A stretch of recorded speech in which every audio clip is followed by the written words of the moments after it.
শরঈ ঈদ হলো দুটো, একটা হলো ঈদুল ফিতর আর একটা হলো ঈদুল আজহা। ঈদুল ফিতরের নামাজ আছে 2 রাকাত ওয়াজিব নামাজ। ঈদুল ফিতরের সদকাতুল ফিতর আছে, অতিরিক্ত তাকবীর আছে, খুতবা আছে, আছে না? ঈদুল ফিতরের নামাজের পরে আমরা কবর জিয়ারত করতে যাই, কতগুলো নিয়ম আছে। ঈদুল আজহা হয় জিলহজ মাসের 10 তারিখ, খুতবা আছে, কুরবানি আছে, তাকবীরে তাশরিক আছে, আছে না? নামাজও আছে 2 রাকাত। এটা হলো শরীয়তের ঈদ। ওই 2 ঈদ ছাড়া শাব্দিক অর্থে, আবিধানিক অর্থে 80টার উপর ঈদ আছে। আল্লাহু আকবার। সৌদি আরবের বাদশা সালমান সুস্থ হলো অসুস্থ থেকে, তারা বলছে আফিয়াতুল মালিক সালমান ঈদুনা, আমাদের বাদশা যেদিন সুস্থ হলো ওই দিনটা আমাদের জন্য ঈদের দিন। ঈদুল ইস্তিকলাল, সৌদি আরবের স্বাধীনতা দিবসকে ঈদের দিন বলে। কি বলে? ওদের নিজের হোম ডে যেটা ঈদ ওয়াহালি, ওদের জাতীয় দিবসকে তারা ঈদের দিন বলে।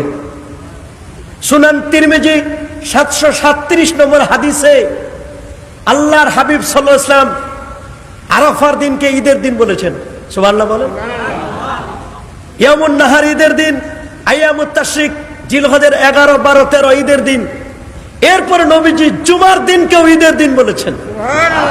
আল্লাহু আকবার বলেন। আল্লাহ সুবহানাহু ওয়া তাআলা যে বললেন ওয়াযাক্কিরহুম বিআইয়ামিল্লাহ, তিনি বলেন আন্না ইয়াউমা মিলাদিন নবী সাল্লাল্লাহু আলাইহি ওয়াসাল্লাম, নিশ্চয় আল্লাহ নবীর জন্মটা এটা মিন আইয়ামিল্লাহ, আল্লাহর দিবসের অন্তর্ভুক্ত। এটা তাফসীরের কিতাবে লেখা। সৈয়দ হাওয়া তিনি তাফসীরের মধ্যে উল্লেখ করে দিয়েছেন যে আল্লাহ নবীর জন্মদিন এটা মিলাদের অন্তর্ভুক্ত। কিসের অন্তর্ভুক্ত? মিলাদের অন্তর্ভুক্ত। এরপর তিনি বলছেন ওয়ামিন হাহুনা আখাযা বাদুহুম ফিকরাতা তাজিমে ইয়াউমাল মাউলিদ ওয়াতাবারু হাযাল হাদিস দালিলান ইয়াদুল্লু আলাল জাওয়াজ। আল্লাহ নবীর হাদিস যেটি সহিহ মুসলিমের প্রথম খণ্ডের 364 পৃষ্ঠা যে হাদিসটি, এবং এই আয়াতকে কেন্দ্র করে তিনি বলেন কেউ যদি আল্লাহ নবীর জন্মবৃত্তান্ত আলোচনা করে নিঃসন্দেহে এটি জায়েজ। আল্লাহু আকবার বলেন। আমরা প্রথম দলিলটি পেলাম সূরাত ইব্রাহিম আয়াত নম্বর 5। শরীয়তের প্রথম দলিল কোরআনুল কারীমের সূরা ইব্রাহিমের 5 নম্বর আয়াত থেকে প্রথম দলিল দিলাম। দ্বিতীয় দলিল নেন। দ্বিতীয় দলিল হলো সূরাত ইউনুস 58 নম্বর আয়াত। কত? 58, 58 নম্বর আয়াত। আল্লাহ পাক রব্বুল আলামিন বলেন কুল বিফাদলিল্লাহি ওয়া বিরহমাতিহি ফাবিযালিকা ফালইফরাহু হুয়া খায়রুম মিম্মা ইয়াজমাউন। হে রাসূল, আপনি বলে দিন যারা আল্লাহ পাকের অনুগ্রহ পেল এবং যারা আল্লাহর রহমত পেল। অনুগ্রহের তাফসীর করতে গিয়ে আখরাজ আবু শাইখ আন ইবনে আব্বাস, আল্লামা জালালউদ্দিন সুয়ুতী তাফসীর করেছেন। জালালউদ্দিন সুয়ুতী তিনি 2 লক্ষ হাদিস যার সনদ মুখস্থ ছিল। সুবহানাল্লাহ। 75 বার যিনি আমার নবীর জাগ্রত অবস্থায় দেখেছিলেন, যিনি 27 কদমে মিশর থেকে সুয়ুত থেকে আমার নবী রওজা মোবারকে চক্ষু বন্ধ করে 27 কদমে গিয়েছিলেন। তিনি বলেছেন এখানে রহমত দ্বারা উদ্দেশ্য হলো, তিনি বলছেন ফাদলুল্লাহ দ্বারা উদ্দেশ্য হলো কোরআন। এটা হলো ইলমুল আউয়ালিন ওয়াল আখিরিন ইলম, আর রহমত দ্বারা উদ্দেশ্য হলো আমার নবীজি। তাহলে যারা কোরআন পেল, নবীকে পেল, ওই দুটো জিনিস পেয়ে তাদের দায়িত্ব কি? ফাবিযালিকা ফালইফরাহু, যাতে করে তারা আনন্দিত হয়, যাতে করে তারা খুশি হয়। আমরা কি নবীকে পেয়ে খুশি না? কোরআন পেয়ে খুশি না? রহমতুল লিল আলামিনকে পেয়ে খুশি না? তাহলে আমরা নবীকে পেয়েও খুশি, কোরআন পেয়েও খুশি। এই দুটো জিনিস পেয়ে আমরা খুশি।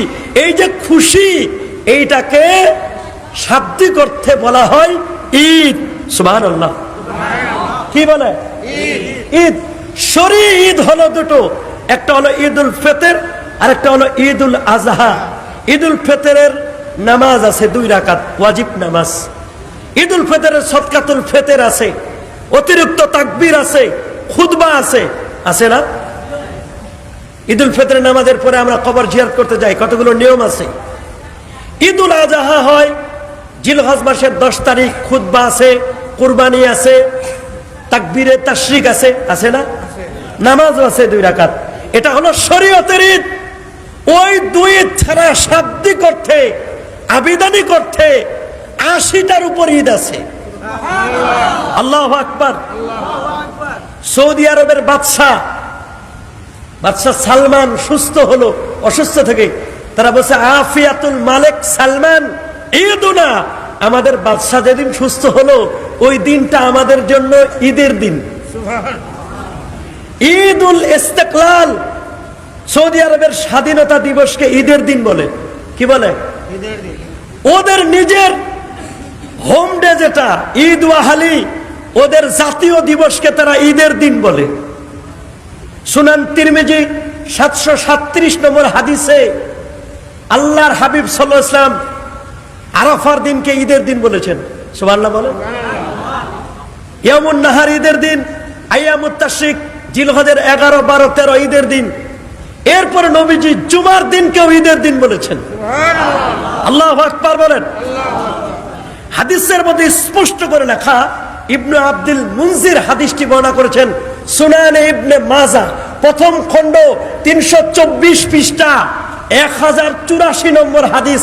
আল্লাহর হাবিব বলেন, ইন্না ইয়াউমাল জুমাতি সাইয়্যিদুল আইয়াম, নিশ্চয় জুমার দিন সপ্তাহের শ্রেষ্ঠতম দিন।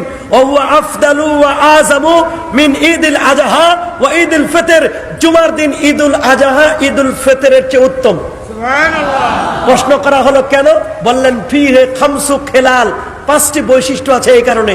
প্রথম বৈশিষ্ট্য ফিহে খালাকাল্লাহু আদম, জুমার দিনে আল্লাহ আদম নবীকে সৃষ্টি করেছেন। সুবহানাল্লাহ। তা আদম নবীর জন্মদিন কি বার? আমার নবীর জন্মদিন কি বার? সোমবার। আমার নবীর জন্মদিন কি বার? আদম নবীর জন্মদিন। তা আদম নবীর জন্মদিন শুক্রবার। আদম নবী শুক্রবারে জন্ম নিল, এই জন্য শুক্রবারের দিনটা ঈদুল আজহা ঈদুল ফিতরের চেয়ে যদি উত্তম হয়, আদম নবী হতো না, কুল কায়নাতের কোন নবী আসতো না, কারো অস্তিত্ব হতো না। আপনি আমি, আরশ, কুরসি, লৌহ, কলম, জান্নাত, জাহান্নাম, এক কথায় কিছুই হতো না যদি আমার নবীজি না হতো।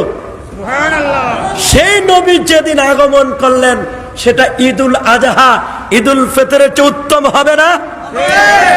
হবে না? দলিল মুস্তাদরাক আলা সাহিহাইন 4442 নম্বর হাদিস। আন উমর ইবনে খাত্তাব রাদিয়াল্লাহু তাআলা আনহু قال قال رسول الله صلى الله عليه وسلم لما اقترف آدم الخطيئة قال يا ربي أسألك بحق محمد صلى الله عليه وسلم لما غفرت لي قال الله تبارك وتعالى كيف عرفت محمدا ولم أخلقه قال لما خلقتني بيدك نفخت في من روحك رفعت رأسي فرأيت على قوائم العرش مكتوبا لا إله إلا الله محمد رسول الله صلى الله عليه وسلم فعلمت أنك لم تضف إلى اسمك إلا حب الخلق إليك قال صدقت يا آدم لولا محمد ما خلقتك رواه الحاكم। সুবহানাল্লাহ বলেন। আদম নবী সামান্য একটু মিস্টেক করেছিল, গুনাহ নয়, নবীরা মাসুম। দীর্ঘ সময় কান্নাকাটি করার পরে বলে, আল্লাহ আপনি আমাকে মুহাম্মদ সাল্লাল্লাহু আলাইহি ওয়াসাল্লামের উসিলা মাফ করে দিবেন না? তখন বলে, তুমি মুহাম্মদের কেমনে চিল্লা, তাকে তখন সৃষ্টি করে নাই। আমারে যখন 120 হাত লম্বা 7.5 হাত প্রস্থ ভিতরে রুহু দিলেন, মাথাটা জায়গায় দেখলাম আরশের খুঁটিতে লেখা লা ইলাহা ইল্লাল্লাহ প্লাস মুহাম্মদ রাসূলুল্লাহ। ওই নামের উসিলায় লা ইলাহা ইল্লাল্লাহর পরে যে মুহাম্মদ রাসূলুল্লাহ, ওই নামের উসিলা মাফ করেন। আল্লাহ বলেন, আদম তুমি সত্য বলেছ, ওই মুহাম্মদকে যদি সৃষ্টি না করতাম পৃথিবীর আরশ, কুরসি, লৌহ, কলম, জান্নাত, জাহান্নাম এক কথায় কিচ্ছু বানাতাম না, ইভেন তোমাকেও না, আদম নবীকেও বানাতো না। তাহলে আদম নবীর সৃষ্টি হলো আমার নবীর কারণে। আদম নবীর সৃষ্টি হলো কার কারণে? সেই নবীর কারণে। যেই নবী, আদম নবীর জন্মদিন শুক্রবার যদি ঈদুল আজহা ঈদুল ফিতরের চেয়ে উত্তম হয়, আমার নবীর জন্মদিন ঈদুল আজহা ঈদুল ফিতরের চেয়ে উত্তম হবে না? আল্লামা কুতুবউদ্দিন হানাফি তারিখে কুতুবি প্রথম খণ্ড 116 পৃষ্ঠায় লেখা, কুন্না নাউদ্দু হাদাল ইয়াউম, নিশ্চয় আমরা ঈদের দিনকে মনে করি সাইয়্যিদাল আয়াত, সকল ঈদের সেরা ঈদ। সুবহানাল্লাহ। ইমাম খতিবে কাস্তাল্লানী, আল্লামা শিহাবউদ্দিন কাস্তাল্লানী রহমাতুল্লাহ আলাইহি আল মাওয়াহিবুল লাদুনিয়া প্রথম খণ্ড 121 পৃষ্ঠার মধ্যে তিনি বলে দিয়েছেন, শুনে নাও তোমরা, আমার নবী যেদিন জন্ম নিয়েছে এই দিনটা সকল ঈদের সেরা ঈদ। আয়াদান তিনি বলেছেন। শুধু তাই নয়, ফতোয়ায়ে শামী, ফতোয়ায়ে যার আরেক নাম আদ-দুররুল মুখতার, আরেক নাম হাশিয়াতু ইবনে আবেদিন, তৃতীয় খণ্ড 584 পৃষ্ঠা, কিতাবুল হজ, আল্লাহু আকবার বলেন। সেখানে লেখা, ইন্না আফদালাল লায়ালি, পৃথিবীতে যত শ্রেষ্ঠ আফজাল উত্তম রাত আছে, এই রাতগুলোর সেরা রাত হলো লাইলাতু মাউলিদিল মুস্তাফা, আমার নবীর জন্মের রাত সেরা রাত।